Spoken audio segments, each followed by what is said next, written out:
March 31st, 2020.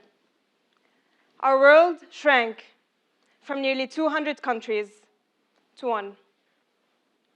Suddenly, we were all trapped, unable to move beyond quarantines and border closures. Do you remember how painful that was? Being separated from our families and loved ones for what felt like eternity. Missing birthdays, missing graduations, missing weddings, missing funerals. Canceling trips, canceling reunions. In life's biggest moments, we were trapped. That might have been a temporary COVID reality back then, but I had already been familiar with it my entire life, and I still am. Not because of pandemic isolation, but because of passport isolation. If you haven't heard of it, welcome to the world of second-class passports. When my friends of American, French, or Australian passports want to travel, this is what the world looks like. They can wake up, choose from more than 80% of the world's countries, book a flight, and head there, visa-free. This is what it looks like for me with my Lebanese passport, where I can only access 20% of the world's countries visa-free. So what does this mean? What do I do when I need to go somewhere where I can't just show up? Let me walk you through the maze. First and foremost, I must start thinking about it ages in advance. I prepare all my documents to verify my legitimacy. A 5-page visa application, an employment verification, a letter of no objection to travel from my employer, proof of residency, bank statements, insurance coverage, recent photographs, booked flight, booked accommodation, a detailed itinerary, and sometimes a proof that I was indeed born, also known as a birth certificate. I look for a visa appointment. Often they are fully booked. When I'm lucky and I find one, I take a day off work, I go wait in line, I pay hundreds of dollars in visa fees, I go through an interview, and I surrender my passport that is kept there for 2 weeks or 12 weeks.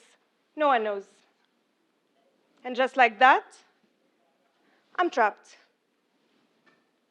All this, and the visa is never guaranteed, sometimes rejected with no explanation. If it's approved, it's only temporary until I need to go through this fun maze all over again.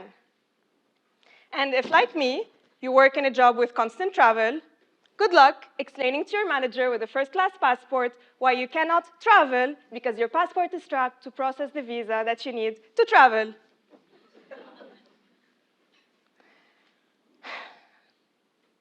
The lost time, the mental burden, and the financial strain this creates is agonizing. I missed out on school trips, on business trips, on seeing my partner for a whole year. I missed out on my best friend's civil wedding in France because I had no time to do the visa, and then again on her traditional wedding in Morocco because I was denied the visa. I was once denied boarding to a flight heading to my own country because I mistakenly booked a stopover somewhere where I'm not allowed to transit. And this doesn't affect me alone. 7 out of every 10 people on Earth, that is 5.5 billion, need visas to access the majority of the world's countries. Without a surprise, most have Asian or African passports. This sucks. What do people do? Well, few in this group who have the means resort to taking matters in their own hands by buying themselves a dual premium passport.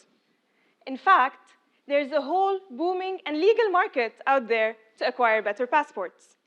The most popular channel, offered by more than 20 governments, is called citizenship by investment, where people in need can pay $100,000 to $3 million to get the coveted document in their hands.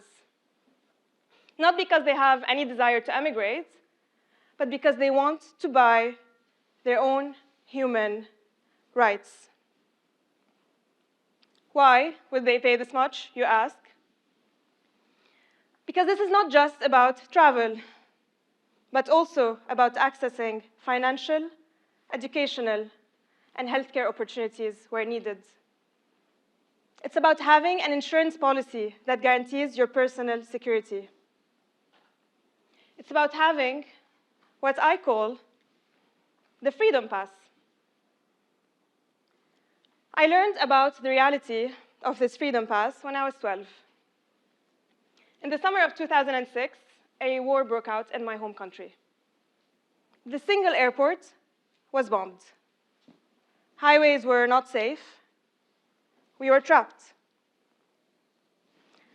I'm gonna die here, I thought, until I heard of an exit way.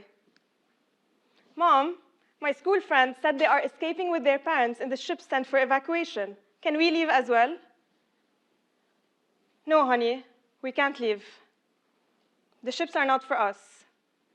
We don't have another passport like your friends.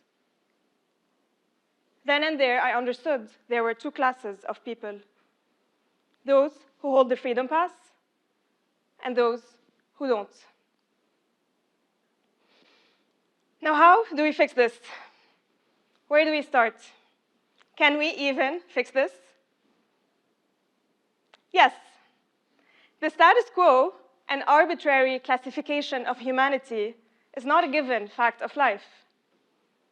Our modern passport system was actually invented in 1920, just 100 years ago, to expedite queues at European train stations after World War I.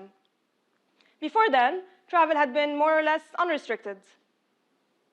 Many scholars have started to question and to rethink this system. Some economists even argue we should just open all borders. I understand that's a bit extreme, and I'm not here to argue for that. Such black or white narratives create fear, inaction, and more closure. While I once was an idealist, life turned me a pragmatist. So let's start there. As a first step, visa processes can be made faster, cheaper, and more digitized, while still preserving security.